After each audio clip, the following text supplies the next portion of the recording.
Lies, people listen to that over the truth. I think that she just decided she'd lie and so that she would win the case. I don't care if he was having, tea with the Queen. I don't care if he was having lunch with the Mafia. The moral of the story is he damaged my apartment, and he should have to pay for that. And now the next case. All parties in the matter of Langari versus Cologne. Step forward, please.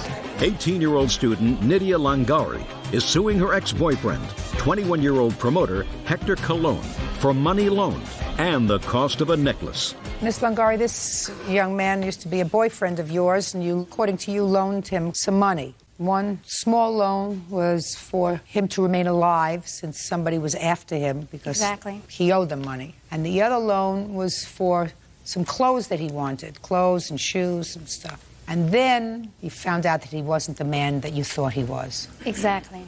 And you want a necklace back that you let him borrow. Which I believe he pounded. Now, Mr. Cologne says that you're crazy about him, and you gave him the money, and it was a gift. There was never any promise to pay you back, right? Mm-hmm. Because you are a special guy.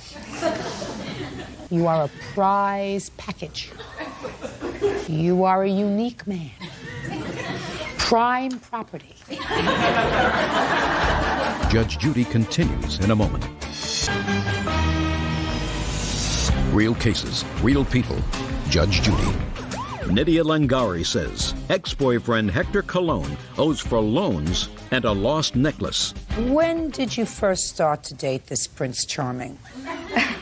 In December 23rd, 2004.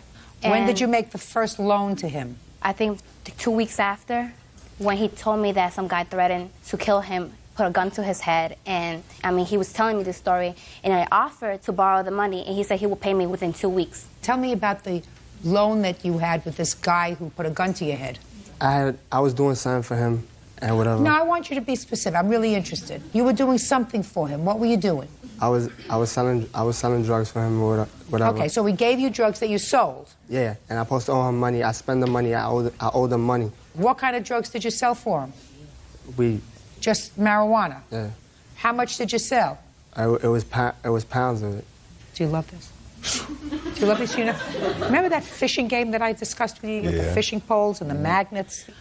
Mr. Cologne, you sold pounds of marijuana for this guy. You made the money, and then you went and you spent it on something else. What'd you spend it on? Clothes. So you bought clothes with it. Didn't you think that that was a dangerous thing to do?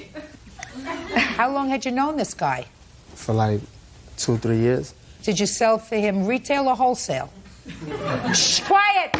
Did you sell in bulk to other people or little bits? Little bits. On a street corner or from your house? They used to call me. So you had regular customers? Yeah.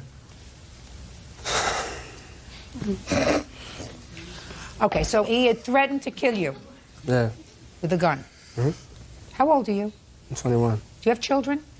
Mm-hmm. Yeah. Oh, I knew you were going to say that. I knew he was going to say. How many children do you have? I got one daughter. Where does she live? With her mother in New York. Okay. So you took the money from her and she gave you the what, $150? 180. And you gave it to the drug dealer? Mm-hmm. Is he still around or is he in jail? He's still around. What's his name? His name is... And you gave back his money? Mm-hmm. And then you were back in business?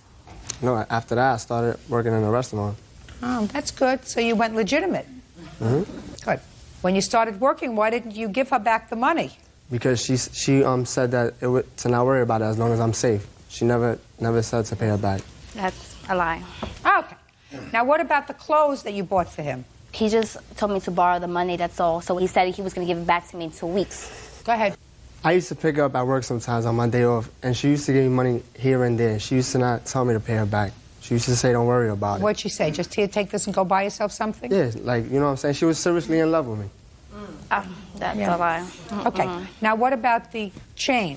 The chain, when she gave it to me, we was in her house or whatever, and she was not even supposed to have people in her house. We got caught in her house, and her mother was saying stuff in Spanish that she never raised up her daughter to have guys in the house or whatever. And the chain was already loose, and I never pawned her chain. It was You just lost it? I lost it. I was in a club, and it was loose, and I lost it. Did she give it to you, or did she let you borrow it? No, she gave it to me and said, there's a chain, so when you lay down, like when I go to sleep, to think about me. Let me tell you something, Miss Langara. Mr. Cologne, whatever he is, he's not a liar. I can tell you that right now, because right now he has acknowledged that he committed felonies for the last 3 years. Anybody that would acknowledge to me that he has been a drug dealer for a very long time, sold marijuana, bought it wholesale, sold it retail, is not going to lie to me about a stupid thing like $150 that you gave him or some clothes that you bought for him. It's not. Put your hand down. You're winning. So I have to decide whether these things that you gave him were gifts or they were loans. I don't think that they were loans. You got angry with him, according to you, because you found that he was lying to you, that he had a child, that he had a woman. And that's the when I started to avoid him. I stopped the relationship. Good. Because I didn't want to be with somebody. Ms. Langara, that was very, very smart. I think you should stay away from Mr. Cologne until you're really certain that he is gone legit. But these monies that you gave him, I don't believe were loans. I don't believe it, because I have to decide who's lying. And anybody so stupid as to acknowledge in front of 8 million people that he's a drug dealer is not going to lie to me about a couple of dollars in loans. Thank you very much. Case number. Parties are excused. Now, this is case number 293 on the calendar in the matter of Heater versus Titus. Parties have been sworn in. You may be seated. Sir, have a seat.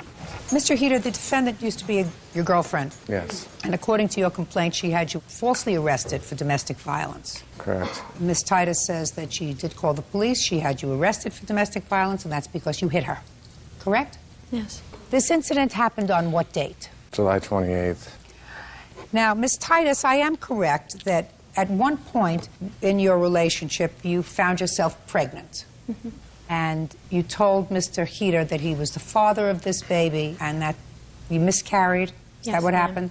But it turned out that he was not the father of this child. It could have not been his. Right. And then you renewed your relationship again briefly. But that's all it takes, Mr. Heater. A brief moment of stupidity. And Miss Titus told you she was pregnant again. And according to you, you said, listen, I didn't know about last time, I didn't know about this time.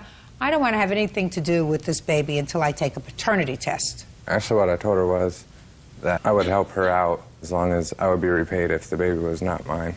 You didn't discuss that with me first. I would have told you that that was a very bad idea. However, on the evening of the 28th of July, according to you, and according to Miss Titus, she called you and wanted to come over to talk. Actually, he called me.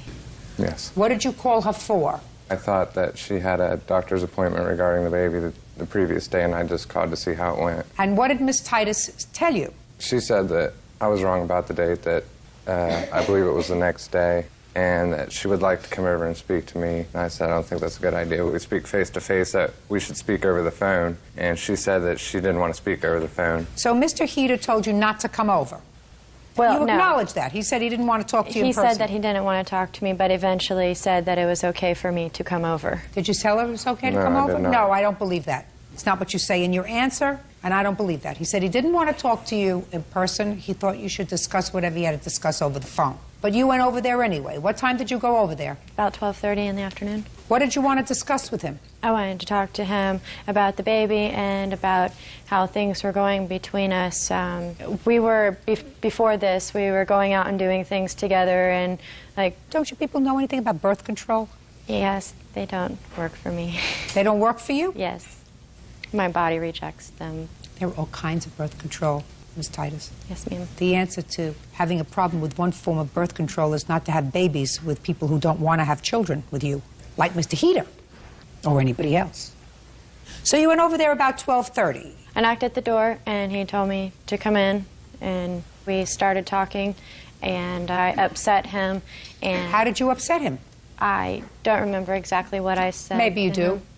If you don't remember, maybe he does. What happened, Mr. I Heater? was upset before she came into the house because I told her not to. Come over. And she started screaming through my door at me. What was she saying? You have to live up to your responsibilities. You can't create a situation and then not take care of it. That doesn't sound welcoming, Miss Titus. That never happened at all. Go ahead. So, to save myself from embarrassment from my neighbors, and I did open the door for her to try to... So you let her in? Yeah. And what happened when she came inside? It just continued on the same thing in there. You have to take care of this. And, you know, I was trying to tell her I'm doing the best I can with this. I don't really know how to deal with this situation. Everything's so bad. I don't know what to do except for what I am doing, and that wasn't good enough for her. And For 30 or 45 minutes, she followed me around my house with me telling